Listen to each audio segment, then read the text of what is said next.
வணக்கம் ஃப்ரெண்ட்ஸ், இது உங்கள் சாய்னிகா சமையல். இன்றைக்கி நம்ம சாய்னிகா சமையலில் என்ன பார்க்க போகிறோன்னா, ஒரு ஹெல்த்தியான டிஷ் தாங்க. இந்த டிஷ் எப்படி செய்யலாம் அப்படிங்கிறத பார்க்குறதுக்கு முன்னாடி நீங்கள் இன்னும் நம்மளோட சாய்னிகா சமையலை சப்ஸ்கிரைப் பண்ணலை அப்படின்னா மறக்காமல் சப்ஸ்கிரைப் பண்ணி வச்சுக்கோங்க. வாங்க ஃப்ரெண்ட்ஸ், வீடியோக்குள்ளே போகலாம். இப்போது இந்த டிஷ் செய்கிறதுக்காக நான் இன்றைக்கி ஒரு குக்கர் எடுத்துருக்கேங்க. நம்ம இதை குக்கரில் தான் இன்றைக்கி செய்ய போகிறோம். குக்கர் அடுப்பில் வச்சு அதில் கொஞ்சமாக ஆயில் சேர்த்துருக்கேன். ஆயில் நல்லா ஹீட் ஆனதும் 1 ஸ்பூன் அளவுக்கு கடுகு சேர்த்துக்கலாம். கூடவே 1 ஸ்பூன் சீரகம் சேர்த்துக்கலாம். ரெண்டும் நல்லா பொரியணுங்க. பாருங்கள், ரெண்டும் நல்லா பொரிஞ்சாச்சு. இப்போ ஒரு பெரிய சைஸ் பெரிய வெங்காயத்தை குட்டி குட்டியாக நறுக்கி வச்சுருக்கேங்க. அதையும் நம்ம இதில் கலந்துடலாம். கூடவே 2 பச்சை மிளகாவை இந்த மாதிரி கீரி சேர்த்துக்கலாம். ஒரு கொத்து கருவேப்பிலையும் சேர்த்துக்கலாங்க. இது எல்லாத்தையும் சேர்த்து நம்ம நல்லா ஒரு டைம் வணக்கி விட்டுடலாம். நான் இன்றைக்கி பீட்ரூட்டை நல்லா தோல் நீக்கிட்டு குட்டி குட்டியாக கட் பண்ணி வச்சுருக்கேங்க. கூடவே கொண்டக்கடலையை ஒரு 8 மணி நேரம் நல்லா ஊற வச்சுருக்கேங்க.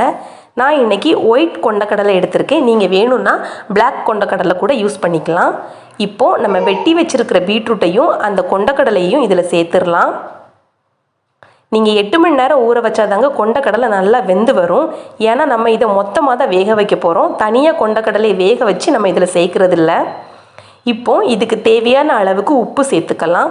உப்பு சேர்த்து நல்லா ஒரு டைம் இந்த மாதிரி கலந்து விட்டுறலாங்க.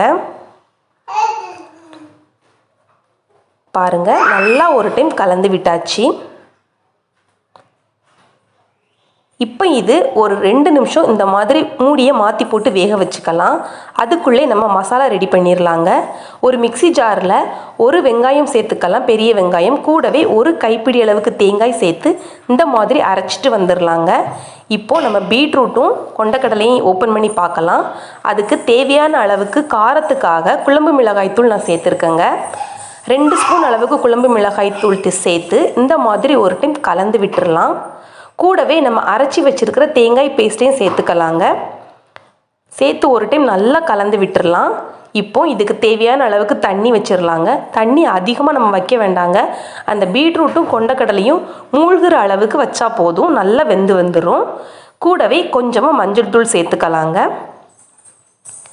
சேர்த்து ஒரு டைம் இந்த மாதிரி நல்லா கிளறி விட்டுடலாம். இப்போது இதுக்கு தேவையான அளவுக்கு உப்பு சேர்த்துட்டு உப்பு காரம் எல்லாம் கரெக்டாக இருக்கான்னு நம்ம செக் பண்ணிக்கலாங்க. இப்போது குக்கரை மூடி மேலே வெயிட் போட்டுடலாம்.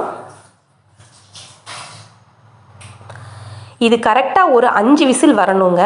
இப்போ 5 விசில் வந்துருச்சு. நம்ம ஓப்பன் பண்ணி பார்க்கலாம். பாருங்கள், தண்ணி எல்லாம் வற்றி கொண்டக்கடலை நல்லா வெந்து வந்திருக்குதுங்க. இப்போ இதை நம்ம லைட்டாக கிளறி விட்டுடலாம். இந்த மாதிரி கன்சிஸ்டன்ஸில் இருக்கும்போது சூப்பராக இருக்குங்க. உங்களுக்கு பொரியல் மாதிரி வேணும்னா நீங்கள் இன்னும் ஒரு டைம் குக்கரை ஓப்பன் பண்ணிவிட்டு வேக வச்சு எடுத்துக்கலாம். அவ்வளோதான் ஃப்ரெண்ட்ஸ், நம்மளுடைய சுவையான பீட்ரூட் கொண்டக்கடலை மசாலா ரெடி ஆயிருச்சு. இது ரொம்பவே டேஸ்ட்டாக இருக்குங்க, ரொம்பவே ஹெல்த்தியாகவும் இருக்கும். இந்த லாக்டவுன் டைமில் இந்த மாதிரி செஞ்சு சாப்பிடும்போது நமக்கு நோய் எதிர்ப்பு சக்தியும் அதிகமாக கிடைக்குங்க. கண்டிப்பாக ட்ரை பண்ணி பாருங்கள். நாங்கள் இப்போ இந்த பீட்ரூட் கொண்டக்கடலை பொரியலை சாப்பிட போகிறோம். நீங்களும் இதே மாதிரி செஞ்சு பார்த்துட்டு எப்படி இருந்துச்சு அப்படின்னு கமெண்ட்ஸ் பாக்ஸில் கமெண்ட்ஸ் பண்ணுங்கள். மறக்காமல் நம்மளோட சாய்னிகா சமையலை சப்ஸ்கிரைப் பண்ணுங்கள். உங்களுக்கு இந்த வீடியோ பிடிச்சிருந்துச்சு அப்படின்னா லைக் பண்ணுங்கள், ஷேர் பண்ணுங்கள். தேங்க்ஸ் ஃபார் வாட்சிங்.